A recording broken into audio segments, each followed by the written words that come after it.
పోయిన వారం మనము దానియేలు గ్రంథము 11వ అధ్యాయము 1 నుండి 20వ వచనం వరకు ధ్యానించాము. ఈ వారము అదే గ్రంథము అంటే దానియేలు గ్రంథము 11వ అధ్యాయము 21 నుండి 45వ వచనం వరకు చాలా క్లుప్తంగా మనం ధ్యానించడానికి ప్రయత్నం చేద్దాం. పోయిన వారం మనకు ఇవ్వబడినటువంటి అంశం ఏంటంటే his sovereignty over human history, మానవ చరిత్రపై ఆయన యొక్క సార్వభౌమత్వం. దేవుడు సార్వభౌముడని, దేవుడు తన యొక్క సృష్టి మీద సర్వాధిపత్యాన్ని కలిగినటువంటి వాడని, దేవుని యొక్క ఆలోచన చొప్పునే మానవుని యొక్క చరిత్ర అంతా కూడా పూర్తిగా అంటే ప్రతి డీటెయిల్తో సహా నెరవేరుతూ వచ్చిందని, అండ్ దేవుని యొక్క అనాది కాల సంకల్పము చొప్పున ఆయనకున్నటువంటి లక్ష్యముల నెరవేర్పు కొరకే మానవ చరిత్ర అంతటిని కూడా ఆయన నడిపిస్తూ వచ్చాడని మనం నేర్చుకుంటున్నాం. కొంతమంది భూపతులుగా వచ్చినటువంటి వారు మంచివారు, కొంతమంది భూపతులుగా రాజులుగా వచ్చినటువంటి వారు దుర్మార్గులు, కిరాతకులు. అయితే ఈ రెండు రకాలుగా వచ్చినటువంటి వారు కూడా దేవుని యొక్క అధికారము కిందే ఆ రకంగా ఉన్నారు. ఇద్దరు కూడా దేవుని యొక్క కార్యముల కొరకే వాడబడ్డారు. అండ్ ఈ చెడ్డవారిగా దుర్మార్గులుగా వచ్చినటువంటి భూరాజులు వారు కొంతకాలము వారి ఇష్ట రాజ్యాన్ని లేకపోతే వారి ఇష్టానుసారమైనటువంటి పరిపాలనను జరిపించిన దేవుడు నియమించినటువంటి గడియకు, దేవుడు నియమించినటువంటి నిమిషానికి వారిని తొలగించాడు. వారి యొక్క కిరాతకమైనటువంటి పరిపాలనను ఆయన తుదముట్టించాడు.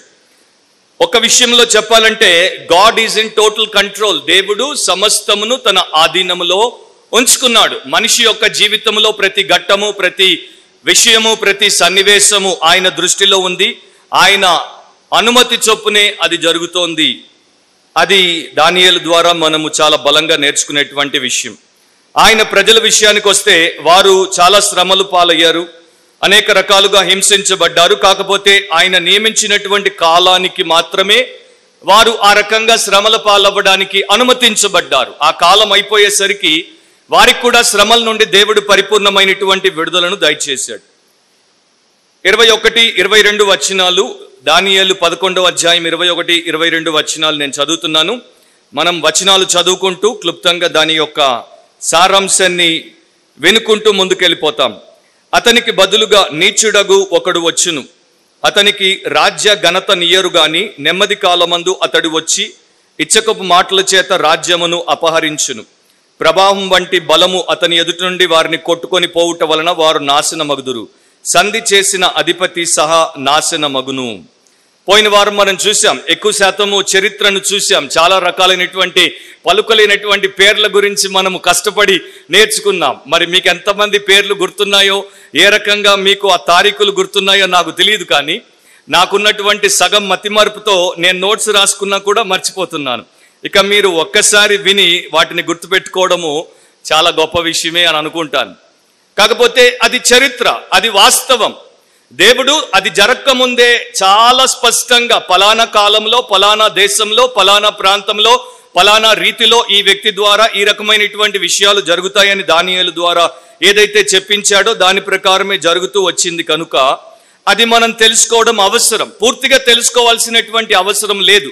ఒక థియోలోజియన్కి ఒక క్రిస్టియన్కి మధ్య ఉన్నటువంటి వ్యత్యాసం ఏంటంటే, థియోలోజియన్ PhD లెవెల్లో దేవుడి యొక్క వాక్యాన్ని పఠిస్తాడు. ఒక క్రిస్టియన్ మామూలుగా డిగ్రీ లెవెల్లో దాన్ని తెలుసుకుంటే చాలు. అంటే మనము చాలా విషయాలను తెలుసుకోవట్లేదు, చాలా విషయాలను మనం విడిచిపెడుతున్నాం. మనము ఏవైతే గ్రహించగలమో వాటిని, మన యొక్క జీవితానికి ఉపయోగపడేటువంటి వాటిని మాత్రమే ఈ యొక్క లెసన్స్లో మనము చూసే ప్రయత్నం చేస్తున్నాం. సో నేను యాక్చువల్గా మీకు 30% లేకపోతే 40% మాత్రమే చెప్తున్నాను, మిగతాదంతా చెప్పట్లేదు. కనుక నేను మిమ్మల్ని బాధ పెడుతున్నాను అని అనుకోకండి. మేము ధన్యులము, ఎందుకంటే అన్న మా మీద ఇంకెక్కువ బరువు వేయట్లేదు అని మీరు అనుకుంటే మంచిది. సో ఈ వారం కూడా ఈ యొక్క చారిత్రాత్మకమైనటువంటి వ్యక్తులు, చారిత్రాత్మకమైనటువంటి విషయాలు కొన్ని మన యొక్క లెసన్లో మనకు దొర్లుతాయి. కనుక వాటిని జాగ్రత్తగా గమనించండి. యాంటియోకస్ ద ఫోర్త్ లేకపోతే యాంటియోకస్ ఎపిఫేనస్ ప్రపంచంలో పేరుగాంచినటువంటి ఒక పరిపాలకుడు. ఆయనను గురించి ఈ 21వ వచనం మాట్లాడుతోంది. అతన్ని 21వ వచనం ఏ రకంగా అభివర్ణించిందంటే నీచుడు అని వర్ణించింది. ఇంగ్లీష్ బైబిల్లో కంటెంప్టబుల్ లేకపోతే మరి డెస్పికబుల్ లేకపోతే వైల్ అనేటువంటి పదాలు వినియోగించబడ్డాయి. నా ఇప్పుడు బైబిల్ గ్రంథంలో మీరు చాలా జాగ్రత్తగా పాత నిబంధన, క్రొత్త నిబంధన అంతా కూడా మీరు ఒక్కసారి కేర్ఫుల్ స్టడీ చేసినప్పుడు ఒక లిస్ట్ తయారు చేయండి. దాంట్లో ఎంతమందిని దేవుడు నీచుడు లేకపోతే నీచురాలు అని పేర్కొన్నారో చూడండి. చాలా తక్కువ మంది కనపడతారు. అంటే అత్యంత ఘోరమైనటువంటి, అత్యంత హీనమైనటువంటి వారిని మాత్రమే ఆ దేవాది దేవుడు ఈ రకమైనటువంటి భాషతో వివరించడు. ఇతడు నిజముగానే నీచుడు. అంతియోకస్ అనేటువంటి ఇతడు ఎవడు అంటే మనం లాస్ట్ లెసన్ లో విన్నాము కదా, సెల్యూకస్ ద ఫోర్త్ అతని యొక్క సహోదరుడు. సెల్యూకస్ ద ఫోర్త్ ని ఎవరో చంపేసినప్పుడు అతని తర్వాత అతని కుమారుడికి రాజ్యం వెళ్ళాలి. కాకపోతే అతని కుమారుడికి బదులు అతని యొక్క సహోదరుడు అంతియోకస్ దాన్ని సంపాదించాడు. అది ఎలా సంపాదించాడో కాసేపట్లో మీకు అర్థమవుతుంది. ఈ యాంటీయోకస్, ఇంగ్లీష్లోనే ఆ పేరు వాడతాను. యాంటీయోకస్ అసలు పేరు కాదు. యాంటీయోకస్ అనేది అతడు తీసుకున్నటువంటి పేరు. అతని యొక్క అసలు పేరు ఏంటంటే మిత్రడాటస్. మిత్రడాటస్ తన పేరును పక్కన పారేసి యాంటీయోకస్ అనేటువంటి పేరు పెట్టుకున్నాడు. దానికి ఒక కారణం ఉంది. అతని యొక్క పితరులైనటువంటి వారు Antiochus the third and Antiochus the second వ్యక్తి గ్రేట్ గా ఎంచబడ్డాడు. కనుక యాంటీయోకస్ అనేటువంటి పేరుతోనే తాను కూడా గుర్తించబడితే బాగుంటుంది అని ఆ రకంగా దాన్ని పెట్టుకున్నాడు. దాంట్లో ఇంకొకటి కూడా చేశాడు. ఎపిఫేనస్ అనేటువంటి బిరుదును కూడా యాంటీయోకస్ కి తగిలించాడు. ఎపిఫేనస్ అంటే గాడ్ మేడ్ మేనిఫెస్ట్, ప్రత్యక్షమైన దేవుడు అని అర్థం. లేకపోతే ది ఇల్లస్ట్రియస్ వన్, ప్రకాశమానమైన వాడు అని అర్థం. యాంటీయోకస్ లోకానికి తెలియజెప్పినటువంటి విషయం ఏంటంటే యాంటీయోకస్ అను నేను ప్రత్యక్షమైనటువంటి దేవుడను. ఇది అతని యొక్క ఆలోచన, ఇది అతడు చేసుకున్నటువంటి ప్రచారం. కానీ ఇప్పుడు చాలా జాగ్రత్తగా గమనించండి. అతడు అనుకున్నది, అతడు చెప్పుకున్నది ఒకటి, కానీ దేవుడి దృష్టిలో అతడి యొక్క స్థాయి ఏంటి? దేవుడు అతడి వంక చూసినప్పుడు, దేవుడు అతడి గురించి చెప్పాల్సి వచ్చినప్పుడు దేవుడు అతన్ని ఒక నీచునిగా చూస్తున్నాడు. దేవుడు అతన్ని ఒక నీచుడు అని పిలుస్తున్నాడు. చాలా సందర్భాల్లో ఇక్కడ ఒక లెసన్ మనం నేర్చుకోవచ్చు. అదేంటంటే నేను నా గురించి అనుకోవడం, నేను నా గురించి ఇతరులకు చెప్పుకోవడం ఒక రకంగా ఉంటే, నా గురించి దేవుడు అనుకోవడం, నా గురించి దేవుడు ఇతరులతో చెప్పడం ఇంకో రకంగా ఉండొచ్చు. అందుకని ఆయన ఆలోచనకు మన ఆలోచనకు, భూమికి ఆకాశానికి మధ్యలో ఎంత పెద్ద వ్యత్యాసం ఉందో అంత వ్యత్యాసం ఉందని మనం నేర్చుకోవడం అవసరం. యూదుల్లో ఈయన్ని చాలా మంది ఇష్టపడలేదు. కొంతమంది ఈయన వైపు వచ్చారు, కానీ చాలా మంది ఈయనకు వ్యతిరేకంగానే ఉన్నారు. అలాంటి వారందరూ ఇతనికి మారు పేరు పెట్టారు. అతనికి పెట్టినటువంటి మారు పేరు ఏంటంటే ఎపిఫేనస్ ని వారు కొంత మార్చారు. ఎపిఫేనస్ ని ఎపిమేనస్ అని మార్చారు. ఎపిమేనస్ అంటే ద మ్యాడ్ మ్యాన్, వెర్రివాడు, పిచ్చివాడు అని అర్థం అన్నమాట. నేను ప్రత్యక్షమైన దేవుడను అని అతడు చెప్పుకుంటుంటే వీరు మాత్రం అతన్ని పిచ్చివాడు అని చెప్పేవారు. ఇతనికి ఈ యొక్క రాజ్యము నిజానికి వర్తించదు. మీరు ఇక్కడ 21లో చూస్తే అతనికి రాజ్య ఘనత నీయరు గాని అని రాయబడి ఉంది. అంటే అతడు ఆ యొక్క రాజరికపు వరుసలో లేడు. అతనికి రాజ్యాన్ని ఇవ్వకూడదు. అతనికి ఆ యొక్క అవకాశమే లేదు. మరి ఎవరికి ఉంది అంటే ఈ సెల్యూకస్ ద ఫోర్త్ యొక్క కుమారుడైనటువంటి డెమెట్రియస్ ద ఫస్ట్ సోటర్ అనేటువంటి అతడు రాజుగా మారాలి. కానీ కొన్ని కారణాల చేత అతడు రోమ్లో ఉండడం చేత ఇతడు ఆ స్థానాన్ని దొంగిలించి ఆ స్థానంలో తన్ను తాను రాజుగా ప్రకటించేసుకున్నాడు. ఒక రకంగా చెప్పాలంటే కుట్రపూరితంగా అతడు తన యొక్క నెఫ్యూని వెనక్కి నెట్టేసి తాను రాజుగా మారాడు. యాంటీయోకస్ లో ఉన్నటువంటి ఒక లక్షణం ఏంటంటే పైకి ఒక రకంగా కనబడతాడు, లోపల ఇంకొక రకంగా ఉంటాడు. పైకి చాలా పీస్ మేకర్ గా, నెమ్మదస్తుడిగా ఉంటాడు, కానీ లోపల అతనిలో నేర ప్రవృత్తి చాలా ఎక్కువ స్థాయిలో ఉంది. పైనేమో పీస్ మేకర్ గా ఉంటాడు, లోపలేమో పర్వర్ట్ గా ఉంటాడు. సో ఇలాంటి వ్యక్తి ఏ రకంగా ముందుకెళ్ళాడు అనేది మీరు చూస్తే, అతడు వచ్చి ఇచ్చకపు మాటల చేత రాజ్యమును అపహరించును, ప్రవాహం వంటి బలము అతని ఎదుటి నుండి వారిని కొట్టుకొని పోవటం వలన వారు నాశనమగుదురు, సంధి చేసిన అధిపతి సహా నాశనమగును. ఇక్కడ సంధి చేసినటువంటి అధిపతి గురించి ఒక మాట నేను మీకు చెప్పాలి. బైబిల్ స్కాలర్స్ మధ్యలో విభేదాలు ఉన్నాయి. మనం లాస్ట్ టైం పోయిన లెసన్లోనే చెప్పాం. 11వ అధ్యాయం చాలా కష్టతరమైనటువంటి అధ్యాయం. దాని మీద రకరకాల పండితుల అభిప్రాయాలు వెల్లబుచ్చారు. రకరకాలుగా దాన్ని ఇంటర్ప్రిట్ చేసే ప్రయత్నం గతంలో జరిగింది, ఇప్పటికి కూడా జరుగుతోంది. కనుక మనము వీలైనంతగా దేవుడి వాక్యానికి అనుకూలంగా ఉన్నటువంటి ఎక్స్ప్లెనేషన్నే ఇచ్చేందుకు మరి చాలా కష్టపడాల్సి వచ్చింది, చాలా స్టడీ చేయాల్సి వచ్చింది. ఇతడు ఎవరితో అయితే సంధి చేశాడో, లేకపోతే ఎవరైతే మంచి వ్యక్తిగా ఇశ్రాయేలు దేశంలో ప్రధాన యాజకునిగా నీతిమంతునిగా పేరుగాంచాడో ఆ వ్యక్తిని ఇతడు చంపించాడు. ఆ వ్యక్తి పేరు ఏంటి అంటే ఓనియస్ III.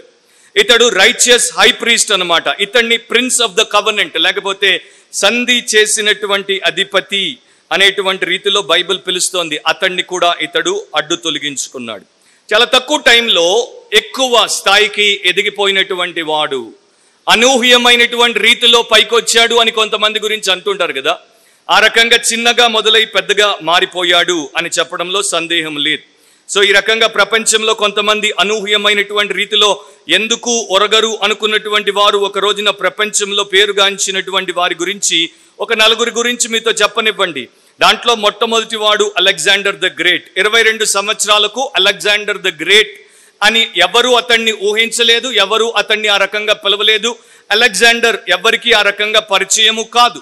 అతడు ఒక సామాన్యమైనటువంటి యవన రాజకుమారుడు. కానీ 4 సంవత్సరాల కాలంలో ప్రపంచాన్ని తన గుప్పెట్లోనికి తెచ్చేసుకోగలిగినటువంటి ధీరుడిగా అతడు తన్ను తాను స్థాపించుకున్నాడు. 15th August 1769లో కార్సికా అనేటువంటి ఒక ఐలాండ్ మీద నెపోలియన్ బోనపార్ట్ జన్మించాడు. నెపోలియన్ బోనపార్ట్ ఫ్రాన్స్ చక్రవర్తిగా పేరుగాంచాడు. కానీ మీకు తెలుసో లేదో, ఒకవేళ నెపోలియన్ బోనపార్ట్ కొన్ని నెలల ముందు పుట్టి ఉంటే అతడు ఫ్రెంచ్ దేశస్థుడు అయ్యేవాడు కాదు, అతడు ఇటాలియన్ అయ్యేవాడు. కానీ ఫ్రాన్స్ వారు ఆ భూభాగాన్ని వారి యొక్క దేశంలో కలిపేసుకున్న తర్వాత ఇతడు పుట్టాడు గనుక అతడు ఫ్రెంచ్ దేశస్థుడు అయ్యాడు. తదనంతరం అతడు ఫ్రాన్స్కి చక్రవర్తిగా మారగలిగాడు. మూడవది జనరల్ ఉల్సిస్ గ్రాంట్ అనేటువంటి ప్రముఖ ఆర్మీ జనరల్. ఆయన మరి తన యొక్క ఆర్మీ సెలక్షన్ లోకి వచ్చినప్పుడు అతని కన్నా ముందున్నటువంటి వాడిని వారు ఒకవేళ సెలెక్ట్ చేసుకుంటే ఇతడు ఎన్నటికి కూడా మిలిటరీ మ్యాన్ అయ్యేవాడు కాదు, ఇతడికి ఆర్మీలో చేరేటువంటి అవకాశం వచ్చేది కాదు. కానీ అతడి కన్నా ముందున్నటువంటి క్యాండిడేట్ ని వారు చెక్ చేసినప్పుడు పొరపాటున వాడి యొక్క కాలుకి 5 వేళ్లు ఉండ బదులు 6 వేళ్లు ఉన్నాయి. కనుక అతన్ని వారు రిజెక్ట్ చేసినందుకు ఇతడు అతని యొక్క స్థానాన్ని భర్తీ చేసి గొప్ప పేరుగాంచాడు. 1933లో డోరతీ థామ్సన్ అనేటువంటి ఒక రచయిత్రి ఒక పుస్తకాన్ని రాసింది. ఆమెకు అడాల్ఫ్ హిట్లర్ని కలవడానికి వారు అవకాశం కల్పించారు. ఒకే ఒక నిమిషము ఆయన్ని కలుసుకోవడానికి అవకాశం ఇచ్చినప్పుడు ఆమె అంటుంది, 50 సెకండ్లలో నేను హిట్లర్ని చూడగానే నాకు తట్టినటువంటి ఆలోచన ఏంటంటే, ఈ ఫార్మ్లెస్ ఆల్మోస్ట్ ఫేస్లెస్ మ్యాన్ ఎన్నటికి కూడా జర్మనీ యొక్క డిక్టేటర్గా మారడానికి అవకాశమే లేదు అని ఆమె అనుకుని ఆ రకంగా రాసింది. కానీ ఆమె 100% తప్పుగా రాసిందని మనకి ఇప్పుడు చరిత్ర చెప్తోంది. సో ఈ ఎగ్జాంపుల్స్ ఎందుకు చెప్పానంటే, చాలా అనూహ్యమైన రీతిలో, ఎవ్వరూ ఊహించని రీతిలో కొంతమంది పైకొచ్చేస్తారు. అలాంటి వారిలో యాంటియోకస్ ఎపిఫేనస్ చాలా మరి వేగంగా ముందుకొచ్చినటువంటి వాడు. ఇతడికి ఇంకో లక్షణం ఉంది, ఇచ్చకపు మాటలు, అంటే ఫ్లాటరీ చేస్తాడనమాట. ఇచ్చకము అంటే తెలుసు కదా, తీపి మాటలు అన్నమాట. తీపి మాటలు మాట్లాడి లేకపోతే మాటలతో మనుషులను బుట్టలో వేసుకోవడం అనేది ఇతనికి వచ్చు. ఇతనిలో మోసం ఉంది, కుట్ర ఉంది, ఇతనిలో మరి యొక్క ఫ్లాటరీ ఉంది. ఇవి దేవుడు మెచ్చేటువంటి లక్షణాలు కావు. అందుకనే అతడి యొక్క అంతము చాలా దారుణంగా తర్వాత వస్తున్నట్టు మనం చూస్తాం. 23, 24 వచనాలు మనం చదువుకుంటే, అతడు సంధి చేసినను మోసపుచ్చును, అతడు స్వల్ప జనము గలవాడైనను ఎదురాడి బలము పొందును, అతడు సమాధాన క్షేమము గల దేశమునకు వచ్చి తన పితరులు కాని తన పితరులు కాని చేయని దానిని చేయును. ఏదనగా అచట ఆస్తిని, దోపుడు సొమ్మును, ధనమును విభజించి తన వారికి పంచిపెట్టును. అంతటా కొంతకాలము ప్రాకారములను పట్టుకొనుటకు కుట్ర చేయును. ఇంకా చాలా చరిత్రాత్మకమైనటువంటి విషయాలు అక్కడ మనకు రాయబడ్డాయి. సారాంశం ఏంటంటే, యాంటియోకస్ ఎపిఫేనస్ తన యొక్క మరి మిలిటరీ విక్టరీస్ అంటే ఒకదాని తర్వాత ఒకటి అతడు జయాలు సాధించుకుంటూ పోతున్నాడు. అతడు జయాలు సాధించడానికి అతనికి విస్తారమైనటువంటి సైన్యము లేదు. 23లో మీరు గమనించి ఉంటే, స్వల్ప జనము గలవాడై అంటే అతనితో జట్టగట్టినటువంటి వారు చాలా తక్కువ మంది. కాకపోతే అతడు మోసపూరితమైనటువంటి విధానాలు వినియోగించేవాడు కనుక అతని యొక్క సైన్యము, అతని వైపు ఉన్నటువంటి వారు తక్కువ మంది అయినప్పటికీ ఆ కొంతమందితోనే అతడు గొప్ప ఘన విజయాలు సాధించాడు, ఆస్తులను కొల్లగొట్టాడు, విస్తృతంగా వాటిని తన యొక్క ఖజానాలో నింపుకున్నాడు. అంతకాకుండా తనతో వచ్చినటువంటి వారికి మరి దాతృత్వంగా వాటిని పంచిపెట్టాడు. ఆ రకంగా అతడు తన్ను తాను బలపరుచుకున్నాడు, తన యొక్క ఉద్దేశాల నెరవేర్పు కొరకు ముందుకెళ్ళిపోయాడు. గ్రీకు చరిత్రకారుడైనటువంటి పాలిబియస్ ఒకానొక సందర్భంలో యాంటియోకస్ ఎపిఫేనస్ యొక్క ప్రొసెషన్ గురించి తన యొక్క పుస్తకంలో రాశాడు. జస్ట్ బ్రీఫ్ గా అతని యొక్క మరి ఘనత ఏ రకంగా ఉండిందో, ఏ స్థాయిలో అతడు తను తాను స్థాపించుకున్నాడో మనకు అర్థం కావడానికి చెప్తాను. అతని యొక్క ప్రొసెషన్ లో, లేకపోతే ఆ యొక్క పరేడ్ లో, జాతరలో అతని కన్నా ముందు చాలా మంది నడిచి వెళ్ళేవారు. వారి యొక్క దేవతల విగ్రహాలను మోసుకొని పోయేవారు. వారి యొక్క దేవతల విగ్రహాలు వారిని కాపాడుతాయి అనుకునేటువంటి ఆత్మల విగ్రహాలను, గణపరిచేటువంటి విగ్రహాలను వారు మోసుకుపోయేవారు. కొన్నింటికి బంగారు పూత పూశారు, కొన్నింటికి బంగారంతో ఎంబ్రాయిడరీ చేసినటువంటి వస్త్రాలను తొడిగారు. వీటిని చాలా ఖరీదైనటువంటి రీతిలో ముస్తాబు చేసిన తర్వాత వాటిని ఆ యొక్క బజారు గుండా తీసుకెళ్లారు. వీటిలో ఒక దేవత రాత్రికి, ఒక దేవత పగలుకు, ఒక దేవత ఆకాశానికి, ఒక దేవత భూమికి, ఒక దేవత ప్రాతకాలానికి, ఒక దేవత మధ్యాహ్నానికి, ఈ రకంగా రకరకాల దేవతలను వారు తీసుకెళ్లారు. సో మనము కేవలం ఇలాంటివి మన భారతదేశంలో మన భారతీయులు మాత్రమే ఆచరించేటువంటి మత విధానాలు అని అనుకోవాల్సిన పని లేదు. భారతదేశంతో, సాంప్రదాయంతో, మతంతో సంబంధం లేని వారు కూడా ఈ రకమైనటువంటి మతోన్మాదముతో ఉన్నారు. ఆయన యొక్క సెక్రటరీ అయినటువంటి డయోనిసియస్, అతని కింద ఉన్నటువంటి 1000 మంది బానిసలు ఈ పరేడ్లో ముందు నడిచేవారు. వారందరూ కూడా వెండి పాత్రలను మోసేవారు. ఒక్కొక్క వెండి పాత్ర 1000 డ్రాక్మాల బరువు ఉండేది. 1000 డ్రాక్మాలు అంటే ఎంతో కేజీల కింద మీరు గూగుల్ కొట్టి చూసుకోండి. అదంతా చెప్తే నా మెసేజ్ని నేను ఇప్పుడు ముగించలేను. తర్వాత మరి బంగారు పాత్రలతో ఇక రాజులకు సేవ చేసేటువంటి బానిసలు 600 మంది బయలుదేరేవారు. వీరి వెనకాల 200 మంది స్త్రీలు ఆ చుట్టూ ఉన్నటువంటి వారి మీద బంగారపు పాత్రలో ఉన్నటువంటి అత్తరును కొట్టడానికి వారు పోయేవారు. ఆ వెనకాల 80 మంది స్త్రీలు బంగారు పాదరక్షలు ధరించుకొని అందంగా ముస్తాబైపోయేవారు. వారి వెనకాల 500 మంది స్త్రీలు అందంగా తయారై వెండి పాదరక్షకులు ధరించుకొని వారు వెళ్ళేవారు. ఇదంతా కూడా తను ఎందుకు చూపిస్తున్నాడంటే, తాను ఏ స్థాయి వాడో, తనకున్నటువంటి ఘనత ఏంటో, తనకున్నటువంటి మహిమేంటో తన చుట్టూ ఉన్నటువంటి ప్రజానికానికి తెలియచేయడానికి ఈ రకమైనటువంటి ప్రొసెషన్ ఆయన తీసేవాడు. గుర్తుపెట్టుకోండి, అతడు ప్రత్యక్షమైన దేవుడు. సో తను తాను ఆ రకంగా చూపించుకోవడానికి చేశాడు. ఇది చరిత్ర చెప్పే విషయం కాదు, ఇది ఇక్కడ దానియేలు ద్వారా దేవుడు చెప్పాడు. ఇవన్నీ కూడా నేను ఇక్కడ చదివాను, వాటి యొక్క వివరణ క్లుప్తంగా ఇచ్చాను. థియోలాజియన్స్ ఇంకా చాలా ఇస్తారు. సో మనకు దేవుడు ఏది ఏ కాలంలో ఎవరు ఏ రకంగా చేస్తారు అన్నది ముందుగానే చూసి తన భవిష్యత్ కాల జ్ఞానము చేత వాటిని బయటపెట్టినప్పుడు అది తూచా తప్పకుండా ఆ ప్రకారమే నెరవేరి వాటిని తర్వాత కాలంలో మనం చదివినప్పుడు మనం ఇంకా మన దేవుడి యందు ఎక్కువ విశ్వాసముతో ఆధారపడగలగాలి. 25 నుండి 27 వరకు చదువుతున్నాను. అతడు గొప్ప సైన్యమును సమకూర్చుకొని దక్షిణ దేశపు రాజుతో యుద్ధము చేయుటకు తన బలమును సిద్ధపరిచి తన మనసును రేపుకొనును గనుక దక్షిణ దేశపు రాజు గొప్ప సైన్యమును సమకూర్చుకొని మహాబలము గలవాడై యుద్ధమునకు సిద్ధపడును. అతడు దక్షిణ దేశపు రాజునకు విరోధమైన ఉపాయములు చేయనుద్దేశించినందున ఆ రాజు నిలవలేకపోవును. ఏదనగా అతని భోజనమును భుజించువారు అతని పాడు చేసెదరు, మరియు అతని సైన్యము ఓడిపోవును గనుక అనేకులు హతులవుదురు. కీడు చేయుటకై ఆ 2 రాజులు తమ మనస్సులు స్థిరపరుచుకొని ఏక భోజన పంక్తిలో కూర్చుండినను కపట వాక్యములాడెదరు. నిర్ణయ కాలమందు సంగతి జరుగును గనుక వారి ఆలోచన సఫలము కానేరదు. చాలా డీటెయిల్స్ ఇచ్చాడు దేవుడు. చరిత్ర అనేది దేవుడికి మరి ఇష్టమైనటువంటి అంశము అని దీంట్లో మనం తెలుసుకోవచ్చు. సో ఈ 25 నుండి 27 వరకు ఉన్నటువంటి వచనాల్లో యాంటియోకస్ తన యొక్క రాజ్యాన్ని ఇంకా బలపరుచుకున్నాడు. దక్షిణ దేశం ఏంటో పోయిన లెసన్లో మీకు చెప్పాను. దక్షిణ దేశం అంటే ఈజిప్ట్, ఉత్తర దేశం అంటే సిరియా. దక్షిణ దేశాన్ని టొలోమీలు పాలించారు, ఉత్తర దేశాన్ని సెల్యూసిడ్లు పాలించారు.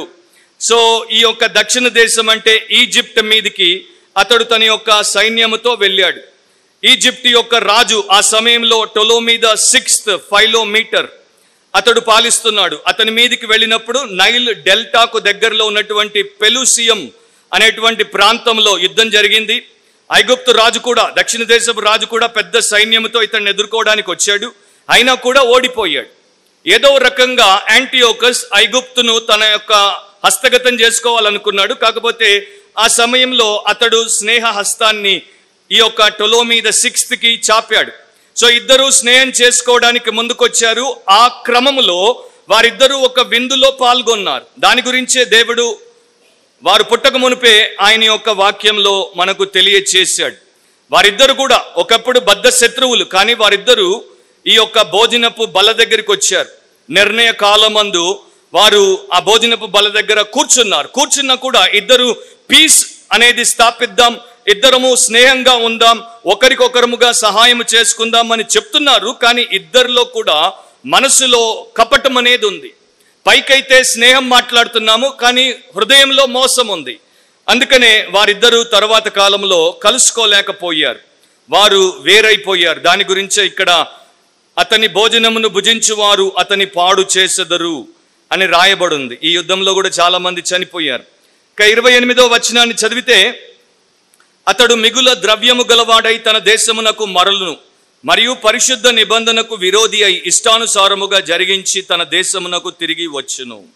ఇప్పుడు అతడు వెనక్కి వస్తున్నప్పుడు క్రీస్తు పూర్వం 170వ సంవత్సరంలో, నేను బహుశా యాంటియోకస్ ద 4th యొక్క కాలమానం చెప్పలేదు, క్రీస్తు పూర్వము 175 నుండి 164 వరకు అతడు ఈ యొక్క పరిపాలన చేశాడు. సో క్రీస్తు పూర్వం 170లో అతడు ఇశ్రాయేలు మీదకి వచ్చాడు.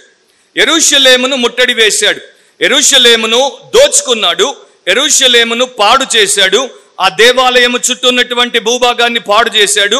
ఒక లెక్క ప్రకారం 80,000 మందిని చంపాడు, ఇంకొక 20,000 మందిని బానిసలుగా చేపట్టాడు. అండ్ దేవాలయానికి సంబంధించినటువంటి సొమ్మును అతడు అడ్డు వచ్చినటువంటి వారిని తన గర్వము చేత చంపేసి తీసుకొని వెళ్ళిపోయాడు. ఇది మొదటిసారి. మరొకసారి వస్తాడు, మరొకసారి వచ్చినప్పుడు ఇంకేం చేస్తాడో అది కూడా దేవుడు చెప్పాడు. 29-30 వచనాలు మీరు చూస్తే, అతడు నిర్ణయ కాలమందు మరలి దక్షిణ దిక్కునకు వచ్చును గాని మొదటనున్నట్టుగా కడపట నుండదు. అంతటా కిత్తీయుల ఓడలు అతని మీదికి వచ్చుట వలన అతడు వ్యాకులపడి మరలి పరిశుద్ధ నిబంధన విషయంలో అత్యాగ్రహము గలవాడై తన ఇష్టానుసారముగా జరిగించును. అతడు మరలి పరిశుద్ధ నిబంధనను నిషేధించిన వారెవరని విచారించును. సో ఇక్కడ మరికొన్ని వివరాలు రాయబడ్డాయి. ఈజిప్ట్ నుండి అతడు వెళ్ళిపోయాడు, పోతూ యెరూషలేము మీద పడిపోయాడు. కానీ 2 ఏళ్లకు, అంటే క్రీస్తు పూర్వం 168వ సంవత్సరంలో యాంటియోకస్ మరలా ఐగుప్తు మీదకి వచ్చాడు. ఈసారి ఐగుప్తును అతడు తప్పకుండా పట్టుకుందాం అనుకునేసరికి అతడికి ఒక సమస్య వచ్చింది. ఆ సమస్య ఏ రూపంలో వచ్చిందంటే 29లో మనం చదివాం, కిత్తీయుల ఓడలు అతని మీదికి వచ్చుట వలన అతడు వ్యాకులపడి అని తెలుగులో పైన 1 అని ఉంటుంది, కింద ఫుట్ నోట్లో 1 అని చూస్తే ఓడిపోయి అని ఉంటుంది. కిత్తీం అనేటువంటి ప్రాంతము యెషయా గ్రంథము 23వ అధ్యాయము 1వ వచనం ప్రకారము పురాతనమైనటువంటి సైప్రస్ యొక్క పేరు. సైప్రస్ అనేటువంటి దేశాన్ని ఒకప్పుడు కిత్తీం అని పిలిచేవారు. ఇప్పుడు ఈ కిత్తీం నుండి వచ్చినటువంటి ఓడలు ఎవరు ఆ ఓడల్లో వచ్చారు అనేది చూస్తే, రోమన్లు ఆ ఓడల్లో వచ్చారు. అండ్ రోమ్ సెనెట్ పంపినటువంటి రోమన్ కమాండర్, ఆయన పేరు గైస్ పాపిలియస్ లైనస్. అతడు యాంటియోకస్ ని ఎదుర్కొని ఐగుప్తు మీదికి వెళ్లకుండా ఆపు చేసి ఒక వాదన వినిపించాడు. రోమన్లు నీకు వ్యతిరేకంగా ఉన్నారు, నీవు వెనక్కి తిరిగి పోకపోతే మాతో యుద్ధానికి తలపడాల్సి వస్తుంది, నీవు వెనక్కి వెళ్ళిపో, ఐగుప్తు మీద నీవు దాడి చేయడానికి వీల్లేదు అని చెప్పాడు. అప్పుడు యాంటియోకస్ చాలా మోసపూరితమైనటువంటి వాడు కదా, నేను వెంటనే నిర్ణయించలేను, నాకు మంత్రి మండలి ఉంది, నేను పోయి మంత్రి మండలిలో మంత్రులతో కూడా సంప్రదింపులు చేసి ఆ తర్వాత మీకు నిర్ణయం చెప్తాను, నన్ను పోనివ్వండి అంటే, అతడి మించి తెలివి కలిగినటువంటి వాడు ఈ రోమన్ కమాండర్.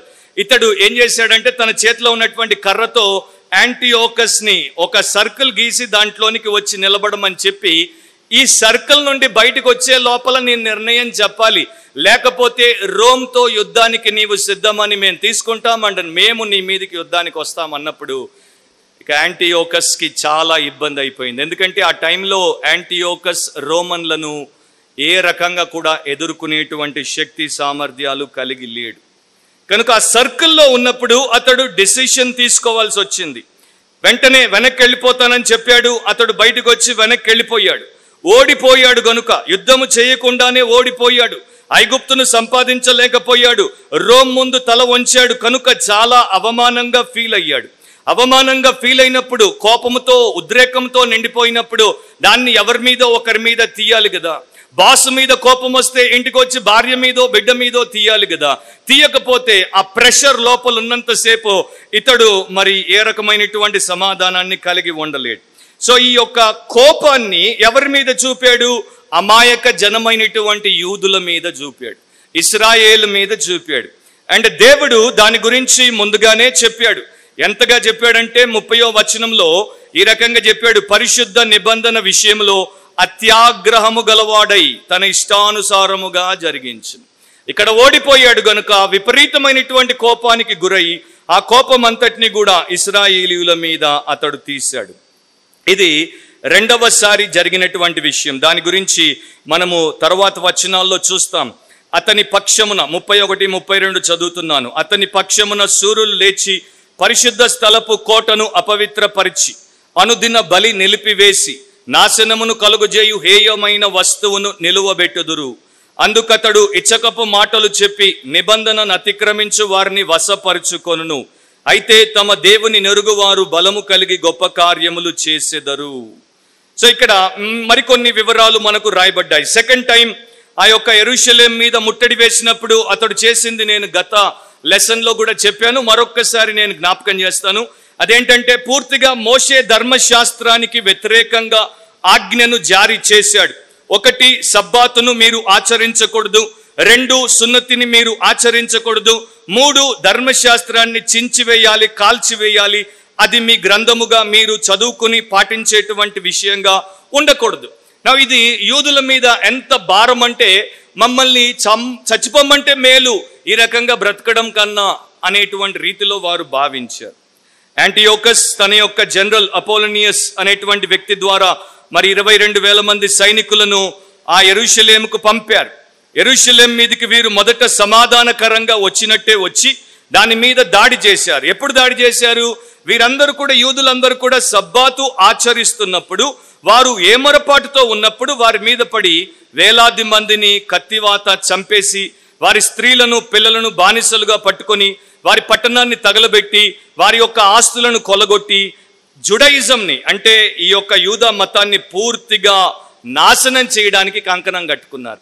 మీరు ఒకవేళ బ్రతుకుండాలంటే మీరు మా మతాన్ని, గ్రీకు మతాన్ని అంగీకరించాలి. మీరు మా గ్రీకు భాషను నేర్చుకోవాలి. హీబ్రూ భాష మాట్లాడకూడదు, గ్రీకు భాష మాట్లాడాలి. 3వది, మా గ్రీకు సాంప్రదాయము సంస్కృతి ప్రకారము మీరిక బ్రతకాలి. సో ఏం చెప్తున్నారు? మీ యొక్క హీబ్రూ భాష మర్చిపోవాలి, మీ హీబ్రూ సాంప్రదాయం సంస్కృతి మర్చిపోవాలి, మీరు ఇక హీబ్రూలని మర్చిపోవాలి, ఇప్పుడు గ్రీకులుగా ఉండాలి. మన భారతదేశంలో కూడా అప్పుడప్పుడు కొంతమంది ఈ రకంగా అంటుంటారు కదా, ఇక్కడ ఎవడున్నా కూడా, ఈ గడ్డ మీద ఎవడున్నా కూడా వాడు భారతీయుడు, ఈ గడ్డ మీద ఎవడున్నా కూడా వాడు హైందవుడు, ఈ గడ్డ మీద ఎవడున్నా కూడా వాడు ఇది పలకాలి, దానికి మొక్కాలి అని వగైరా వగైరా కొంతమంది వగరుబోసినటువంటి వాళ్ళు మాట్లాడుతుంటారు కదా. సో ఇది కొత్త ఏమి కాదు, చరిత్రలో ఇలాంటివి ఎన్నోసార్లు జరిగాయి. కాకపోతే ఇక్కడ కూడా ఒక విషయాన్ని మనం చూస్తాం, ఒక వింతను మనం చూస్తాం. అది నేను కాసేపట్లో మీకు చెప్తాను. దేవుడు ఇక్కడ చెప్పించినట్టుగానే హేయమైన వస్తువును ఆ యొక్క పరిశుద్ధమైనటువంటి స్థలంలో ఆ కోటను అపవిత్రపరిచి అక్కడ నిలబెడతారు. అనుదిన బలిని నిలిపివేస్తారు.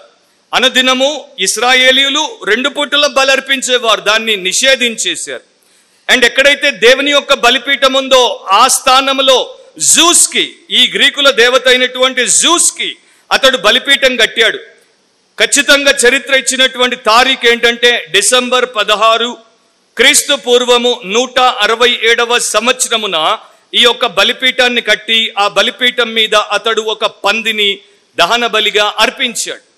సో ఎగ్జాక్ట్ గా దేవుడు ఏ రకంగా చెప్పాడో ఆ రకంగానే చరిత్రలో ఇది జరిగింది. ఆ తర్వాత ప్రతి నెల 25వ తారీఖున యూదులు ఆ యొక్క బలిపీఠం మీద ఒక పందిని బలిగా ఇవ్వాలని వారిని ఆదేశించాడు. మనందరం సంవత్సరానికి ఒక్కసారి బర్త్డే చేసుకుంటాం. కానీ యాంటియోకస్ ఎపిఫేనస్ పిచ్చోడు కదా, ప్రతి నెల అతడు బర్త్డే చేసుకుంటాడు. ప్రతి నెల 25న అతడి birthday.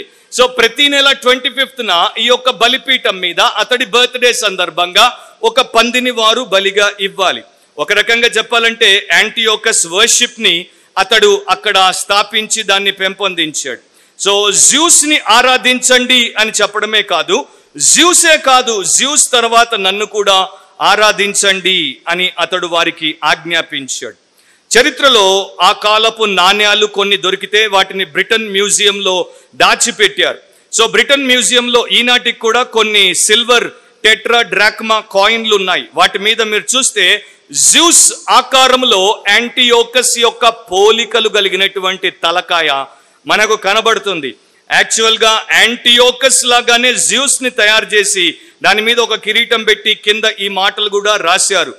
Of king Antiochus God manifest victory bearer, అంటే రాజైన యాంటియోకస్ది, ప్రత్యక్షమైన దేవుడిది, విజయాన్ని మోసుకుని పోయేటువంటి వాడిది అని. సో ఈ రకంగా అతడు తన్ను తాను వారు ఆరాధించినట్లు వారి ముందు దేవుడిగా నిలబెట్టుకున్నాడు.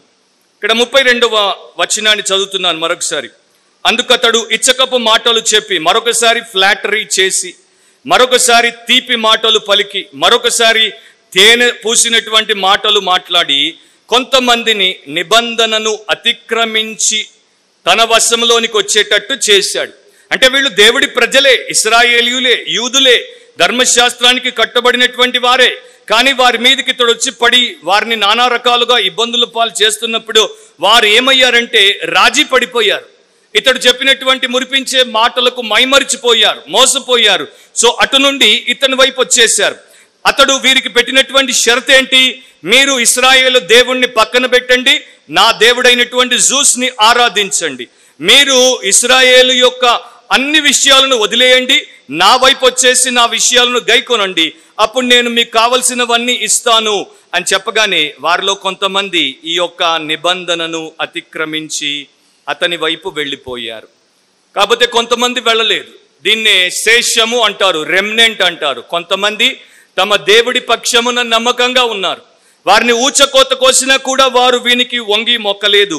అది మనం దానియేలులో గత పాఠాల్లో కూడా చూసాం కదా. షద్రకు, మెషకు, అబేద్నగో, దానియేలు ఈ రకంగా దేవుడికి నమ్మకంగా ఉన్నటువంటి ప్రజలు ఈ సమయంలో కూడా అతని వైపు కాకుండా దేవుని వైపే ఉన్నారు. ఈ రోజున మనం చూస్తే క్రైస్తవ్యంలో కూడా 2 గ్రూపులు ఉంటాయి. ఒకటేమో దేవుడి కొరకే నిష్ఠతో ఉంటాయి, దేవుడి కొరకే నమ్మకంగా ఉంటారు, దేవుడి కొరకు వారి జీవితాన్ని పణంగా పెట్టేస్తారు. మరికొంతమంది సాతానుకు అమ్ముడుపోతారు, మరికొంతమంది లోకానికి దాసోహం అవుతారు, మరికొంతమంది తమ శరీరాలకు ఊడిగం చేస్తారు.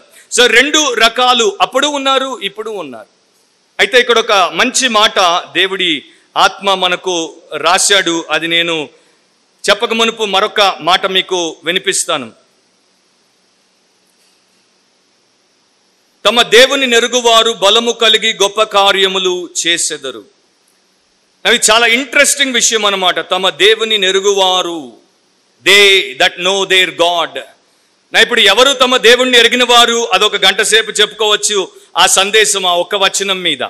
అక్కడ కాంటెక్స్ట్ని బట్టి ఆ టైంలో మక్కబీయులు, గతంలో నేను మీకు చెప్పాను, జూడస్ మక్కబీస్, మక్కబీయులు వారి యొక్క సంతతి, వారి యొక్క కుటుంబము మొదట ఇతనికి వ్యతిరేకంగా తిరగబడ్డారు, ఇతనికి వ్యతిరేకంగా దాడి చేయడం మొదలుపెట్టారు. యూదా మతాన్ని, యూదా మరి ధర్మశాస్త్రాన్ని, బలిపీఠాన్ని, ఆ విషయాలన్నింటినీ కూడా పవిత్రపరుచుకొని కాపాడుకునేటువంటి ప్రయత్నం చేశారు.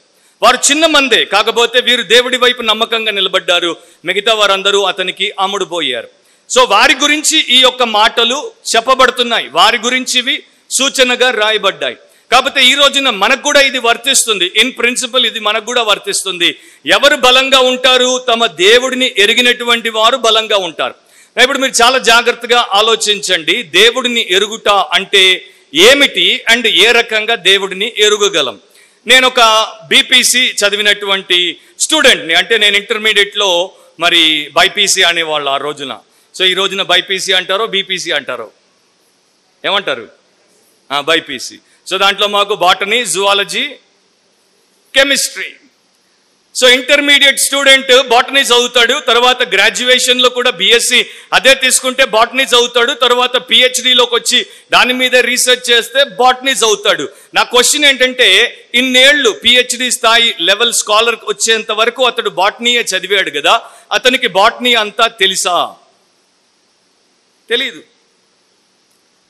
ఎందుకంటే బాటనీ గురించే మనకు తెలుసుకోవడానికి జీవితం సరిపోదు. ఇంకో ప్రశ్న, మీరు ఒక ఆవిడను పెళ్లి చేసుకుంటారు, ఆవిడతో 25 సంవత్సరాలు బ్రతుకుతారు, 25 ఏళ్ళు సిల్వర్ జూబ్లీ గ్రాండ్ గా చేసుకుంటారు. 25 ఏళ్లలో ఆమెను మీరు పూర్తిగా తెలుసుకున్నారా?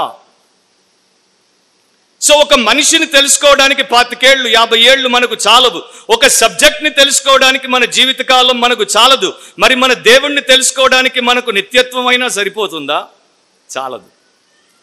సో మరి ఇప్పుడు అలాంటి స్థితిలోనికి రావాలి. బలము కలిగినటువంటి దేవుడిని ఎరిగినటువంటి ప్రజలముగా మనం ఉండాలి అంటే, మన దేవుణ్ణి తెలుసుకునేటువంటి విషయంలో మనము ఎంత తృష్ణగొని ఉండాలి, ఎంత తాపత్రయపడి ఉండాలి, ఎంతగా ఆయన కొరకు మనం సమయం వెచ్చించాలి.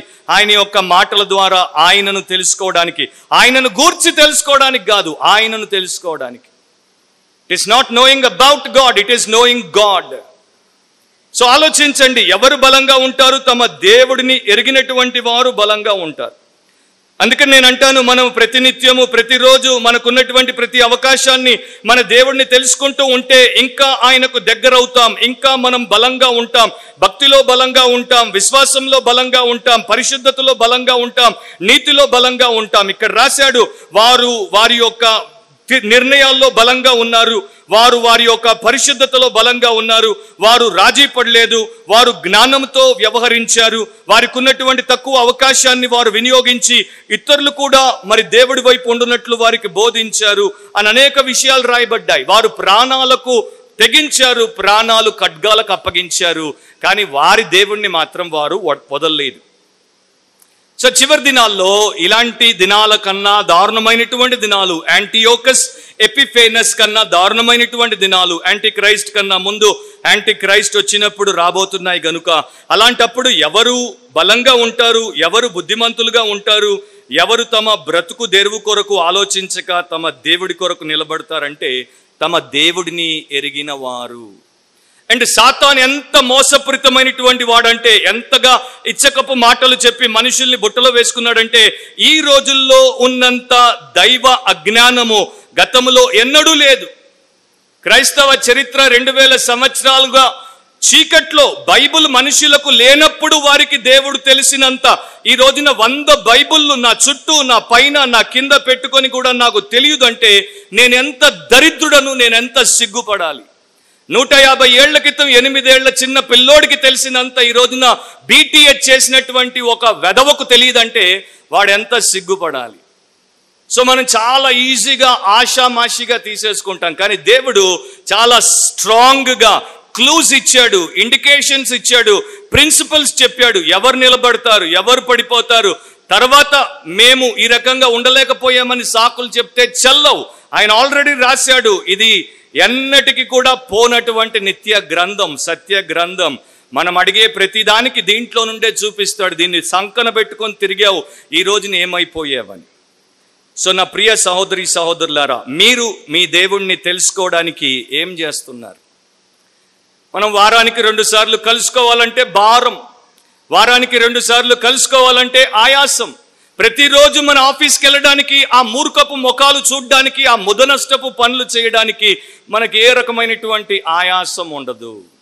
నేను కొంచెం కఠినంగా మాట్లాడుతాను, ఏమనుకోకండి. ఎందుకంటే కొన్నిసార్లు మామూలుగా తోమితే పోదు కదా. తమ దేవుణ్ణి ఎరిగిన వారు, ఎందుకంటే రాబోయే 5 ఏళ్లలో ప్రపంచం ఏ రకంగా ఉంటుందో నాకు తెలుసు, మీకు తెలియదు. కనుక నేను ఈ రకంగానే నా సంఘాన్ని ప్రిపేర్ చేయాల్సినటువంటి అవసరం ఉంది.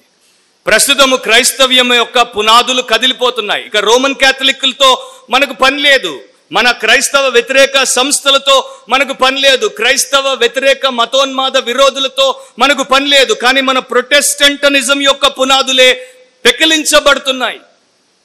ఆల్రెడీ అది మరి చాలా మందికి 90% ఆఫ్ ద పీపుల్కి అదేంటో క్లూ కూడా తెలియదు. కాకపోతే అది త్వరలోనే మన దేశానికి కూడా వచ్చినప్పుడు తెలుస్తుంది. సో యాంటియోకస్ ఆ రకంగా వ్యవహరించాడు. చివరి దినాల్లో క్రీస్తు విరోధి ఆత్మ ఆ రకంగానే వ్యవహరిస్తున్నాడు. అండ్ క్రీస్తు విరోధి యాంటీ క్రైస్ట్ వచ్చినప్పుడు ఇంకా దారుణంగా వ్యవహరిస్తాడు. కీర్తన 11:3 ఒక మాట ఉంటుంది, పునాదులు పాడైపోగా నీతిమంతులు ఏమి చేయగలరు? When the foundations are being destroyed, what can the righteous do? So ఒక బోధకుడు దాని మీదే ప్రసంగం చేశాడు. పునాదులే పాడైపోతుంటే నీతిమంతులు ఏం చేస్తారు? పునాదులు పాడైపోతున్నాయి కనుక మేము కూడా పాడైపోతాం అనుకుంటారా? కాదు. ఆ బోధకుడు ప్రసంగం చేసిన తర్వాత ఏ రకంగా దానికి ముగింపునిచ్చాడు అంటే, పునాదులు పాడైపోతున్నాయి కదా అని నీతిమంతులు పాడైపోవడం కాదు, పునాదులు పాడైపోతున్నందుకు నీతిమంతులు ఇంకా బలంగా ఉండి పునాదులను బాగు చేయాలి. సో పునాదులను బాగు చేయాల్సినటువంటి బాధ్యత మన మీద దేవుడు పెట్టినప్పుడు, మన చుట్టూ చెడ్డ రాజీ పడేటువంటి జారిపోయేటువంటి లోకంలో మనం ఉన్నప్పుడు వీటిని ధీటుగా ఎదుర్కోవాలంటే మొదట మన దేవుణ్ణి మనము తెలుసుకొని ఉండాలి. దానియేలులో పదే మనం విన్నాం, గాడ్ ఈజ్ సావరిన్. దేవుడు సార్వభౌముడు. ఆయన వ్యక్తిత్వం ఏంటో, ఆయన యొక్క గుణ లక్షణాలు ఏంటో, ఆయన వ్యవహార రీతులు ఏంటో, ఆయన యొక్క సంకల్పాలు ఏంటో మనకు తెలిస్తే, ఆ గొప్పతనాన్ని మనం తెలుసుకున్నప్పుడు, ఆ గొప్ప దేవుణ్ణి మనం తెలుసుకున్నప్పుడు కక్కుర్తి పడేటువంటి విషయాల కొరకు మనము ఆశపడము. ఈ స్థాయి నుండి ఈ స్థాయికి మనము దిగజారము. ఒక చిన్న పిల్లోడికి $100 నోటు అండ్ $1 బిల్ల మీరు పెట్టుకొని వాడి ముందు పెట్టండి, వాడు డ్యామ్ ష్యూర్గా $1 బిల్లే తీసుకుంటాడు. వాడికి $100 నోట్ వద్దు. ఈ రోజున చాలా మంది దేవుణ్ణి ఎరగనటువంటి వారు, వాడికి $100 నోటు యొక్క విలువ తెలియదు. ఆ నాణ్యం అంటే గుప్పెట్లోకి వస్తుంది, ఆడుకోవచ్చు అనుకున్నాడు, శబ్దం చేస్తుంది, బాగుంటుంది అనుకున్నాడు. సో ఆ రకంగా దేవుడి యొక్క గొప్పతనాన్ని తెలుసుకున్నటువంటి వారు పాపములకు పడిపోరు, అపవాదికి లొంగరు, శరీరానికి లొంగరు, లోకానికి లొంగరు, వంగరు. అదే దేవుడు ఈ పాఠంలో మనకు నేర్పిస్తున్నాడు. సో నా దేవుడిని నేను తెలుసుకున్నప్పుడు విశ్వాసంలో నేను ఎదుగుతాను. నా యొక్క దేవుడి మీద నేను పూర్తిగా ఆధారపడతాను. నా దేవుడిని తెలుసుకున్నప్పుడు నమ్మకంగా ఉంటాను, మరణం వరకు నమ్మకంగా ఉంటాను. I will die for my lord but I will never deny my lord. ఆ రకంగా నేను మారిపోతాను. నా దేవుడిని నేను తెలుసుకున్నప్పుడు ఆ దేవుడిని ఇతరులకు నేను సాక్ష్యం రూపంలో, నా వ్యక్తిగత జీవితం రూపంలో ఇతరులకు నేను చెప్తూ ఉంటాను. అనేకులకు ఈ జ్ఞానాన్ని పంచుతాను. ఈ లోకంను మీరు చూస్తే, నేను చూస్తుంటాను, కావాలనే ఈ కాన్క్లేవుల్లో ఏం మాట్లాడుతుంటారు, ఈ డిబేటుల్లో ఏం మాట్లాడుతుంటారు. ఆ సైంటిస్టులు, మీకు తెలుసో లేదో, నోబెల్ పీస్ ప్రైజ్ విన్నర్లకు ఒక లెక్చర్ జరుగుతుందన్నమాట. నోబెల్ పీస్ ప్రైజ్ తీసుకున్నటువంటి వారు, ఇచ్చినటువంటి వారు అడిగినటువంటి ప్రశ్నలకు జవాబులు చెప్తారు. వారికి ప్రపంచంలో అందరికన్నా ఎక్కువ మేధస్సు ఉంది అని ప్రపంచం వారికి ఆ బహుమానం ఇచ్చింది. సో వీరేం చెప్తారు అని నేను ఆ యొక్క యూట్యూబ్ వీడియోస్ విన్నప్పుడు నాకు నవ్వాలో ఏడవాలో అర్థం అవ్వలేదు. ఎందుకంటే వారి సబ్జెక్ట్ మీద వారికి పట్టు ఉంది, కానీ వారికి బతుకు మీద పట్టు లేదు. వారికి దేవుడేంటో తెలియదు, వారికి లోకమేంటో తెలియదు, వారికి జీవితం యొక్క అర్థం తెలియదు, వారికి నిత్యత్వం ఉందో లేదో తెలియదు. అలాంటి వారి చుట్టూ మనం కలిగి ఉన్నప్పుడు మనం వారికి ఏం చెప్పాలి? జ్ఞానమును, ఈ దైవ జ్ఞానాన్ని పంచాలి. అంటే ఇది మన శక్తితో మనం చేయలేం, మన బుద్ధితో మనం చేయలేం. మనము ప్రార్థన ద్వారానే దీన్ని సాధించగలం. వారు ముగ్గురు ప్రార్థన చేశారు. దానియేలు ప్రార్థన చేశాడు. సింహాల గుహలో వేయబడినప్పుడు కూడా ప్రార్థన చేసి జయించాడు. అది మనందరికీ తెలుసు. 33 నుండి 35 వరకు మనం వెళ్ళిపోదాం. జనములో బుద్ధిమంతులు అనేకులకు బోధించుదురు గాని వారు బహుదినములు ఖడ్గము వలనను అగ్ని వలనను కృంగి చెరపట్టబడి హింసింపబడి దోచబడుదురు. వారికి వచ్చే కష్టాలు చూడండి, భక్తులకు వచ్చే కష్టాలు చూడండి. కొద్ది దినాలు కాదు, బహుదినాలు. ఖడ్గం వలన, అగ్ని వలన కృంగి చెరపట్టబడి హింసింపబడి దోచబడుదురు. వారు కృంగిపోవు సమయమందు వారికి స్వల్ప సహాయము దొరుకును. ఈ స్వల్ప సహాయము, లిటిల్ హెల్ప్ ఎట్లా వచ్చిందంటే ఇంతకుముందు ఆల్రెడీ చెప్పాను, మక్కబీల ద్వారా వారికి దొరికినటువంటి ఆ యొక్క సహాయము, దాని గురించే ఆయన మాట్లాడుతున్నాడు. అయితే అనేకులు ఇచ్చకపు మాటలు చెప్పి వారిని హత్తుకొందురు గాని నిర్ణయ కాలం ఇంకా రాలేదు గనుక అంత్యకాలం వరకు జనులను పరిశీలించుటకును పవిత్రపరచుటకును బుద్ధిమంతులలో కొందరు కూలుదురు. సో దేవుడు ప్రతి తరంలో, ప్రతి కాలంలో తన ప్రజల్ని పరిశుద్ధపరచడానికి వారిని ఈ యొక్క శ్రమలకు అప్పగిస్తూ వచ్చేవాడు. రిఫైనింగ్ అనేది దేవుడు నిరంతరము తన ప్రజల కొరకు ఏర్పాటు చేసినటువంటి ఒక వ్యవస్థ. ప్యూరిఫికేషన్ అనేది, వెండిని అగ్నిలో వేస్తే, బంగారాన్ని అగ్నిలో వేస్తే అది శుద్ధమై బయటకు వస్తుంది. ఆ ప్రకారం మనల్ని కూడా దేవుడు ఈ యొక్క గాడ్లీ పర్సిక్యూషన్కి అప్పగించినప్పుడే మనం శుద్ధులం అవుతాం. ఈ రోజున ఉన్నటువంటి పచ్చి అబద్ధ బోధ ఏంటంటే, విశ్వాసంలోనికి వస్తే క్రైస్తవులైతే శ్రమ ఉండదు, అది దొంగ బోధ. ఎందుకంటే దొంగ చేసే బోధ. అండ్ ఆ దొంగ యోహాను 10:10 మనకు కనబడతాడు. ఎవడ దొంగ? అపవాది అనేటువంటి దొంగ. సో ఆ రకమైనటువంటి దొంగ బోధ చేస్తే ఈ రోజునే మన చర్చ్ మెంబర్, గతంలో మన చర్చ్కి వచ్చే వ్యక్తి, నాకు వేరే ఊర్లో ఉన్నాను, ఇక్కడ నాకు ఒక మంచి సంఘం దొరకట్లేదు, నేను వెళ్ళే సంఘానికి మరి మా యొక్క బంధువులను బట్టి వెళ్లాల్సి వస్తుంది, అంటే ఆమె భర్తను బట్టి వెళ్లాల్సి వస్తుంది, అత్తమామల్ని బట్టి వెళ్లాల్సి వస్తుంది, ఈ సంఘంలో వాక్యమే లేదు, ఎంతసేపు ప్రాస్పెరిటీ చెప్తారు, నీకు శ్రమ రాదంటారు, నాకు ఉకిరిబికిరి అయిపోతున్నాను, కానీ ఇరుకునబడున్నాను అని పొద్దున్నే వాపోయింది నాకు. నేను చెప్పాను, నీ భర్త అయితే, నీ యొక్క అత్తమామ అయితే, ఈ యొక్క విశ్వాసము ఇట్ ఈస్ నాట్ కార్పొరేట్.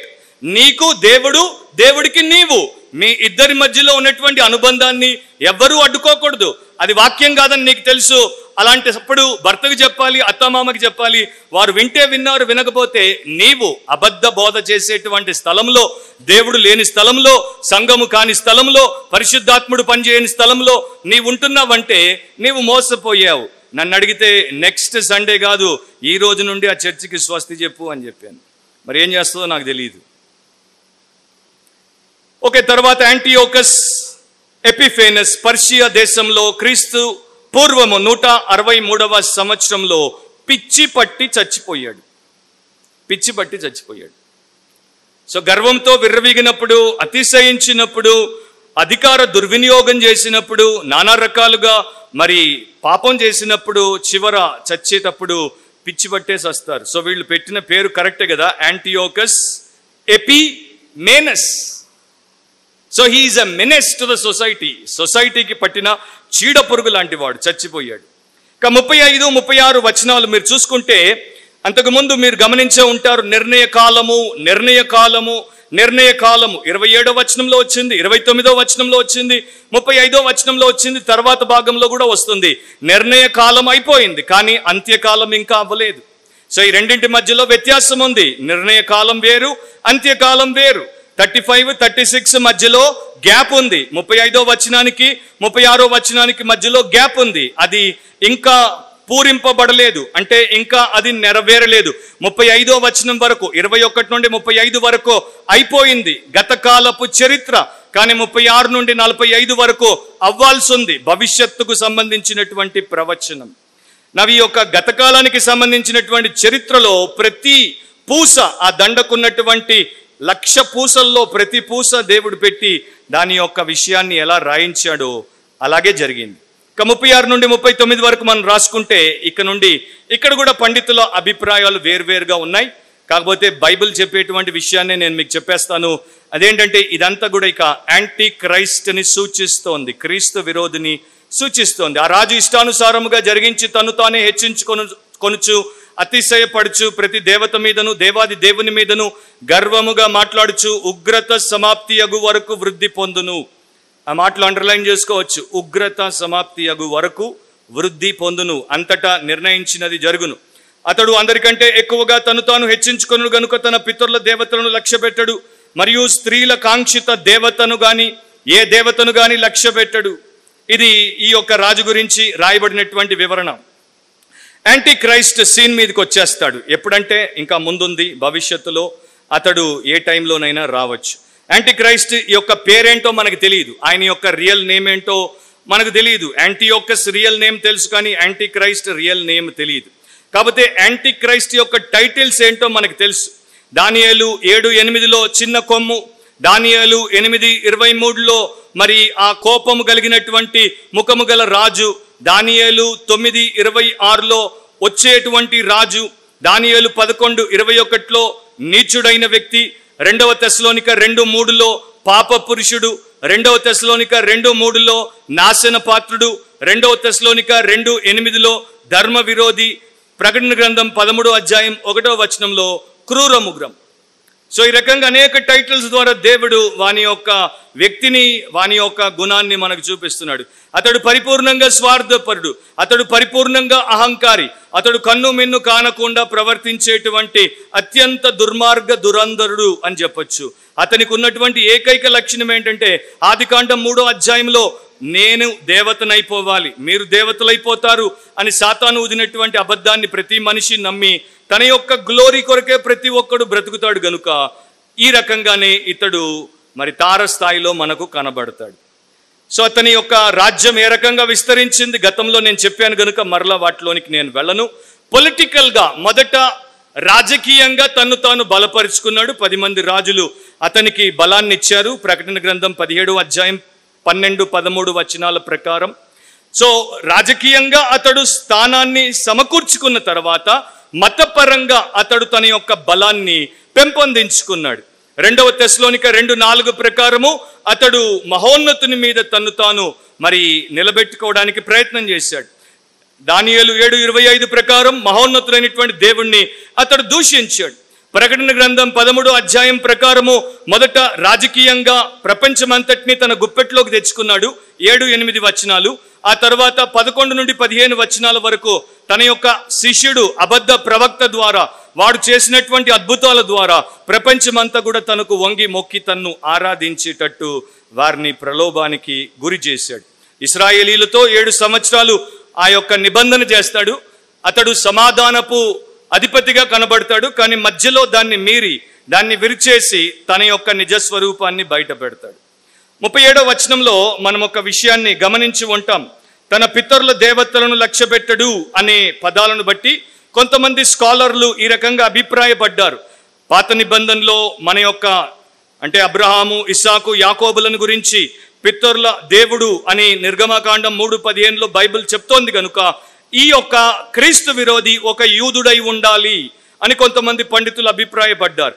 కానీ దానియేలు 7:8-24 ప్రకారము చివరి రాజ్యము రోమన్ ప్రపంచంలో ఇతడు చిన్న కొమ్ముగా వస్తున్నాడు గనుక ఇతడు అన్యుడై ఉండాలి అని మరికొంతమంది అభిప్రాయం. సో జీసస్ క్రైస్ట్ మీద విభిన్న అభిప్రాయాలు ఉన్నట్టు యాంటీ క్రైస్ట్ మీద కూడా ప్రపంచంలో పండితుల మధ్యలో విభిన్న అభిప్రాయాలు ఉన్నాయి. ఈ స్త్రీల కాంక్షిత దేవత అనేదేంటో చాలా మందికి అర్థం కాలేదు. కొంతమంది కామెంట్ చేయలేదు, కొంతమంది రకరకాలుగా కామెంట్లు చేశారు. కాకపోతే మరి ఒక స్కాలర్ చాలా చక్కని మాట ఎవరు చెప్పంది చెప్పాడు. బహుశా ఇది మరి వాస్తవముగా ఉండవచ్చు అన్నది మా అభిప్రాయం. ఆయన పేరు ఆండ్రూ స్టెయిన్మన్.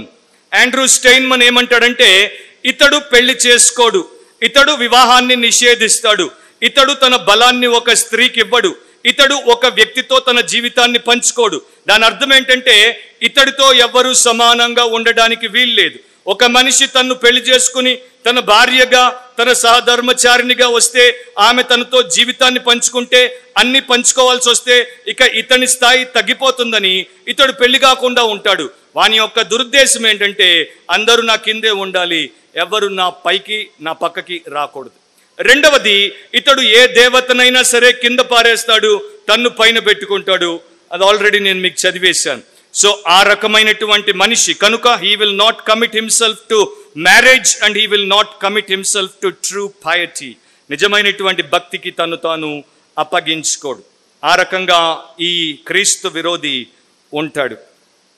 నా 38-39 మనం చదివేద్దాం. అతడు తన పితరులు ఎరుగని దేవతను అనగా ప్రాకారముల దేవతను వారి దేవతకు మారుగా ఘనపరచును. బంగారును వెండివి వెలువగల రాళ్లను మనోహరమైన వస్తువులను అర్పించి ఆ దేవతను ఘనపరచును. ఇతడు ఒక క్రొత్త దేవతకు మొక్కుతాడు. 39 కూడా చదువుతున్నాను. మరియు ఈ క్రొత్త దేవతను ఆధారము చేసుకొని కోటలకు ప్రాకారములు కట్టించి నూతన విధానముగా తన వారికి మహాఘనత కలుగజేయును. దేశమును క్రయమునకు విభజించి ఇచ్చి అనేకుల మీద తన వారికి ప్రభుత్వం ఇచ్చును. సో ఇతడు ఏం చేస్తాడంటే ఇతడు ప్రాకారముల దేవతను ఆరాధిస్తాడు. ఆర్ ఇంకో రకంగా చెప్పాలంటే అదొక పరిభాష అన్నమాట, అదొక ఎనాలజీ. ఆ యొక్క ఎనాలజీ యొక్క అర్థం ఏంటంటే మిలిటరీ పవర్ని పెంపొందించుకుంటాడు. చాలా విస్తృతంగా వెపన్స్ని, చాలా విస్తృతంగా సైన్యాన్ని అతడు పెంపొందించుకుంటాడు. అయితే చరిత్రలో ఒక క్లూ ఉంది. యాంటియోకస్ బ్రతికున్నప్పుడు సిరియన్ క్యాపిటల్ అయినటువంటి యాంటియోక్ పట్టణంలో జూపిటర్ క్యాపిటోలినస్ అనేటువంటి ఒక ప్రాకారముల దేవతకు గుడి కట్టడం మొదలుపెట్టాడు.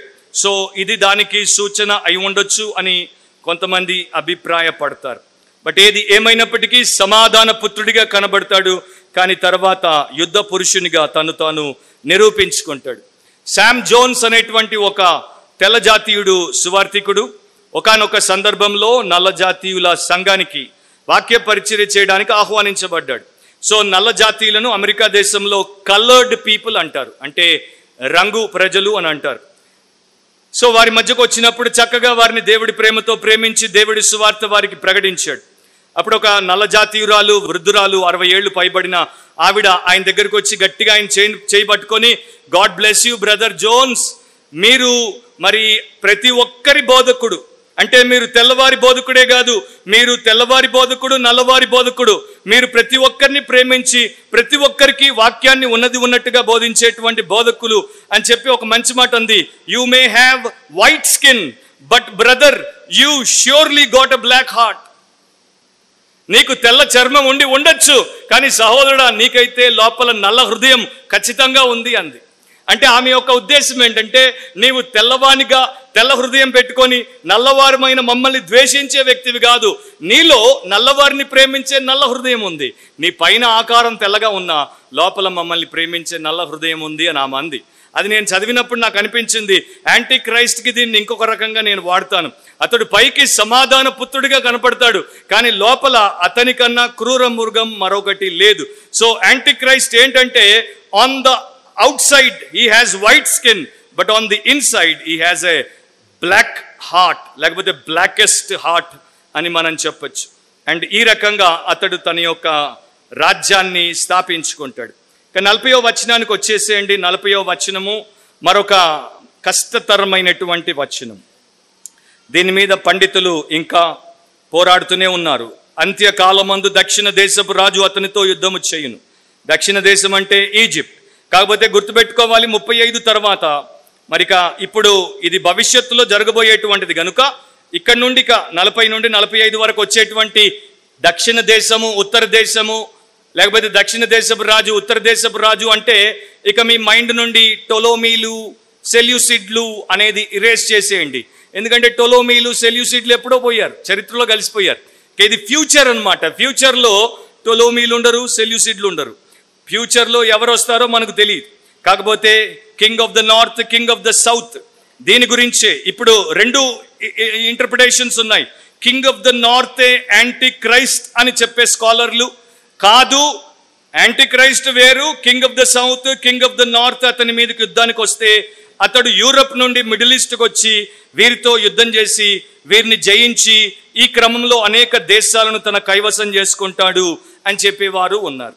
అక్కడ మీరు చదువుకుంటే ఆ యొక్క వివరాలన్నీ కూడా 40వ వచనంలో ఉంది. తుఫాను వలె అతని మీద పడి దేశముల మీదుగా ప్రవాహము వలె వెళ్ళును.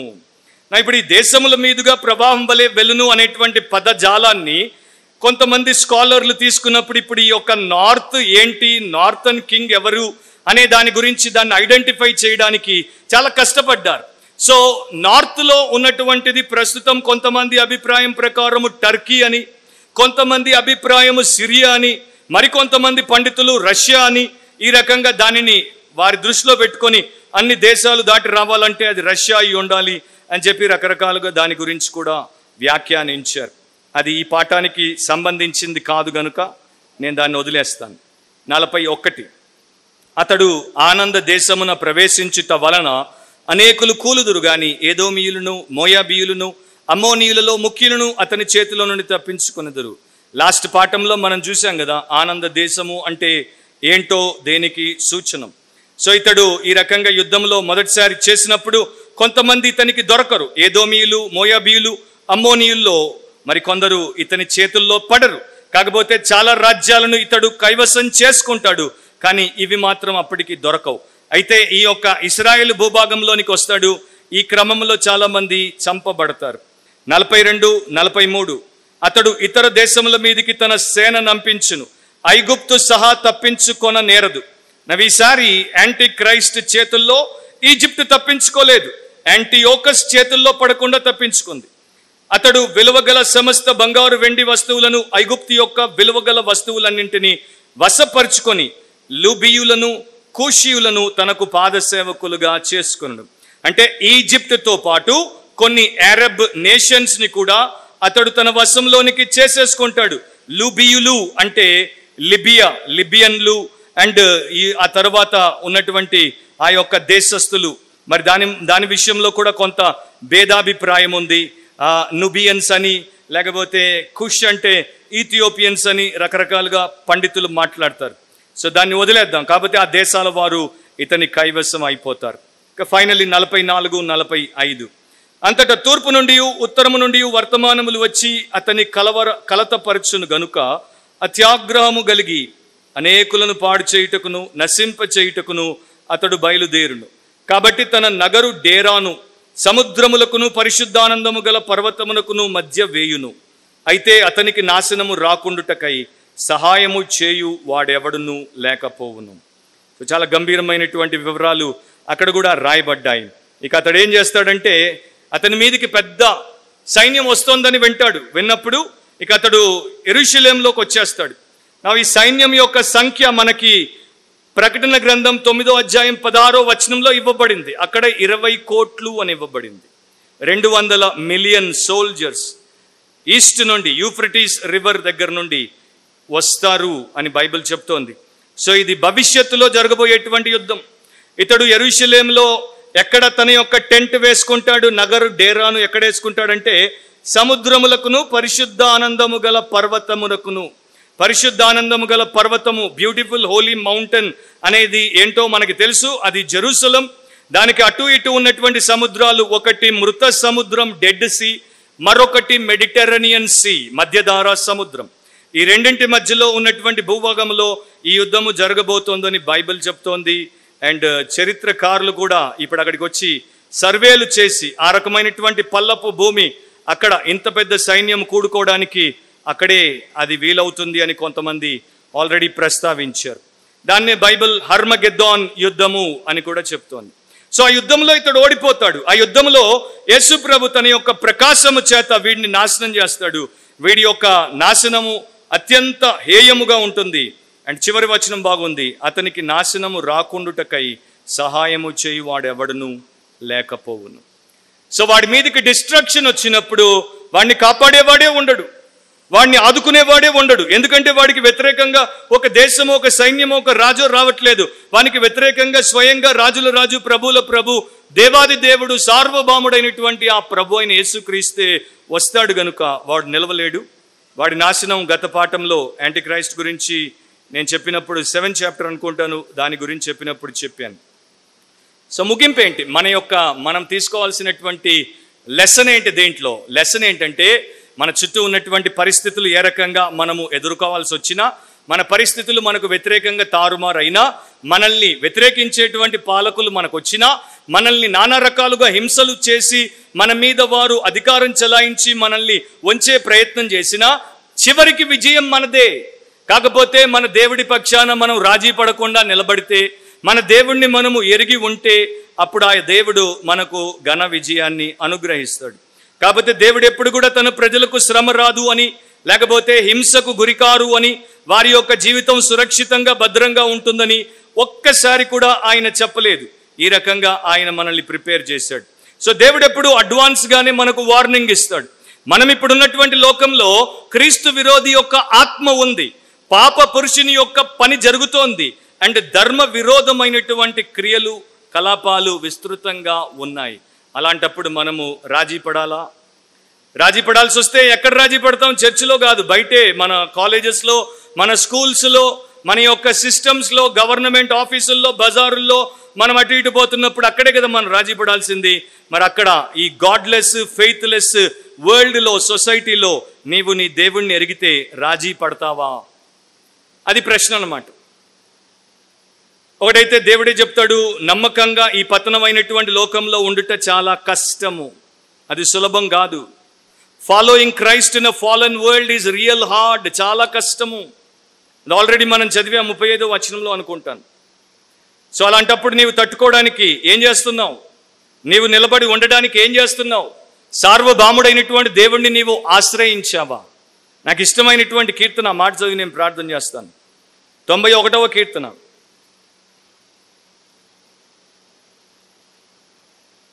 మహోన్నతుని చాటున నివసించువాడే సర్వశక్తుని నీడను విశ్రమించువాడు.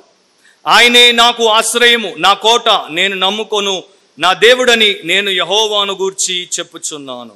తర్వాత చదువుకుంటే ఆయన వేటి నుండి రక్షిస్తాడో అదంతా కూడా భక్తుడు రాశాడు. కాకపోతే మనం చేయాల్సింది ఏంటంటే మహోన్నతుని చాటున నివసించుట, సర్వశక్తుని నీడను విశ్రమించుట. ఆయనే నాకు ఆశ్రయం, ఆయనే నా కోట, నేను నమ్ముకునేటువంటి నా ఏకైక ఆశ్రయాస్పదం నా దేవుడు అని చెప్పుకునే స్థితిలో మనం ఉండాలి. సో మనము దేవుణ్ణి ఎంత ఎక్కువ తెలుసుకుంటే అంత బలంగా ఉంటాం. దేవుణ్ణి ఎంత ఎక్కువ తెలుసుకుంటే అంత ఎక్కువగా పాపం మీద జయాన్ని సాధిస్తాం. దేవుణ్ణి ఎంత ఎక్కువ తెలుసుకుంటే అంత ఎక్కువగా క్రీస్తును పోలి మనం జీవిస్తాం. సో మన దేవుని ద్వారా మనము శూర కార్యాలు చేయగలం. సో విలన్లు చాలామంది మన లైఫ్లోకి వస్తారు, కానీ మనకు ఒకే ఒక రియల్ ఆల్ టైమ్ హీరో ఉన్నాడు, ఆయనే మన దేవుడు. So we have a real hero who never loses a battle. He will always win, but he wants us to win together with him. So ఆ రకంగా మీరు మిమ్మల్ని నేను నన్ను సిద్ధపరచుకుందుము గాక. ప్రార్థన చేద్దాం.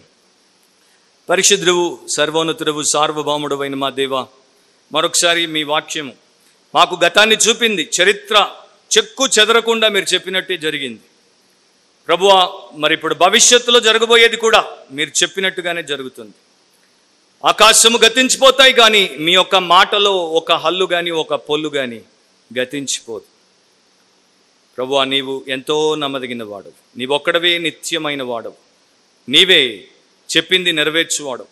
కనుక నిన్ను ఎరుగుట, నీ మీద ఆధారపడుట, నీ కొరకు జీవించుట మా ధన్యత.